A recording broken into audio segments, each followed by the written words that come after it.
Noises started. Where's the ominous noises? There we go. Alright, so here's how this is going to work. I'm going to give it a 5-second countdown every time before I turn it on. This countdown is here for you to get your cameras ready, prepare your parts, and that sort of thing.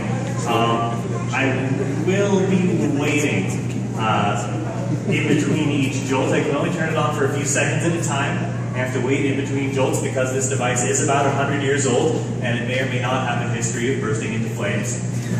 We don't want that to happen tonight. So I'm going to be talking at you about this device in between jolts. So let's get this going in 5, 4, 3, 2, 1.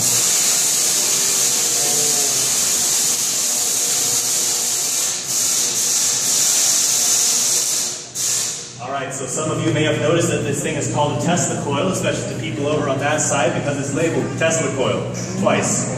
When I turn it on, the letters glow. It's a big hint. Now, it's named after the guy who invented it. He is a Serbian immigrant, or was a Serbian immigrant to America. His name is, or was Nikola Tesla. Now, this guy was a genius. There's really no two ways around it. He was also a very fierce rival of a guy you may have heard of, Thomas Edison. He was kind of a big deal. Now, the root of the rivalry was electricity. Edison was really heavily invested in DC electricity, or direct current, which just goes one way in the wire. Tesla, on the other hand, saw the advantages of AC electricity, or alternating current, which alternates direction in the wire.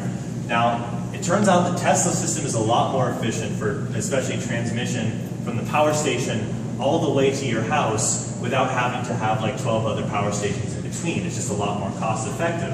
And nowadays, we all use Tesla system, AC electricity, in our power grid here. Now, a few other of Tesla's inventions you may be familiar with. He did some early work on the electric motor, a little bit of radio early on. Another big one, if you've ever gotten home from work or school after a long, hard day, you've just been so unbelievably tired, you could not possibly bring yourself to stand up and walk all the way over to the TV just to turn it on. Get down on your knees and thank Tesla for the remote control. Truly, truly powerful. Now, this as well is one of Tesla's inventions.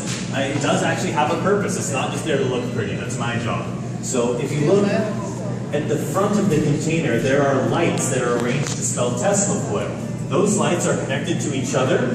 They're connected to a ground. They're connected to an antenna, but they're not actually connected to the power grid. So really, they're not plugged into a wall outlet at all. So how are they getting electricity when I turn this thing on? So I'm going to turn it on. You can see them turn on in 5, 4, 3, 2, 1.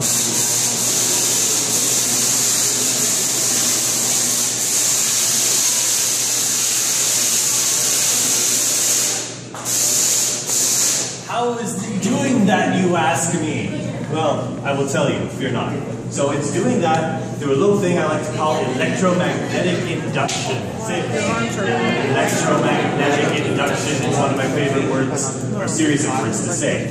It's actually really weird. It is a property that electricity has that when you have a changing magnetic field, a wire, around a wire with a coil, an electric current will actually be generated in that coil. And to make sense of this, you kind of have to think of electricity like a grumpy old man that's resisting change. So when that magnetic field changes, the electricity will actually move in an opposite direction to make an electric current and a magnetic field that's the opposite of the one that's changing around it.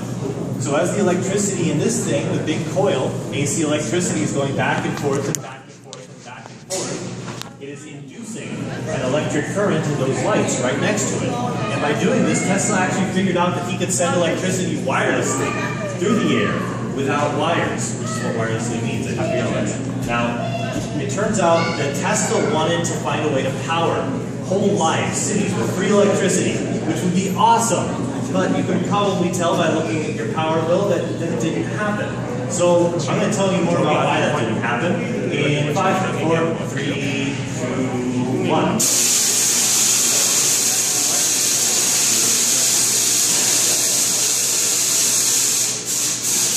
So problems number 1 and 2, you might have noticed 2 giant bolts of electricity coming off the top of the device. Those are a side effect of the device's function and don't actually contribute to the whole induction thing.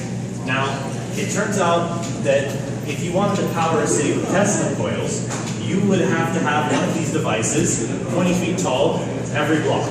And while that would look really, really cool, can you imagine trying to have a nice romantic dinner with your loved one?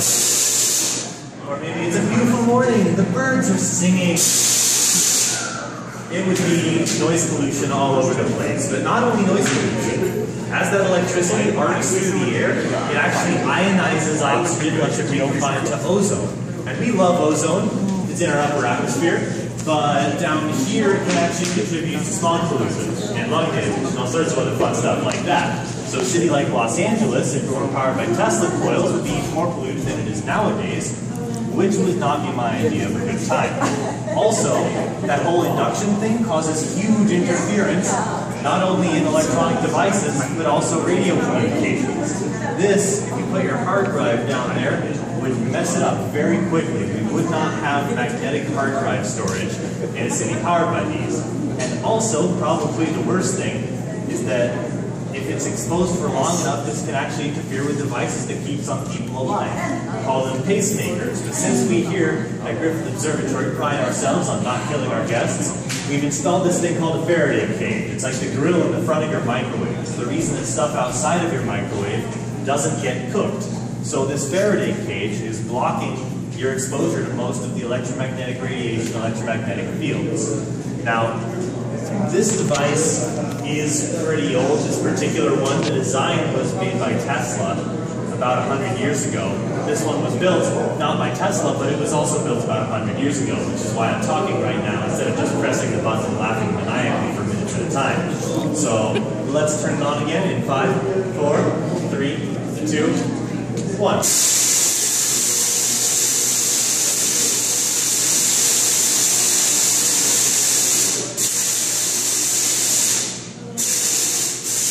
Alright, so now I'm going to open it up for questions or awkward silence. Oh, an actual question, yes. If a person was in there, would they be electrocuted by this? So the question is, if a person was standing in that cage, would they be electrocuted by this? And that's actually a really good question, because electricity is weird in that it looks really random as it's coming out, but it's actually very predictable, because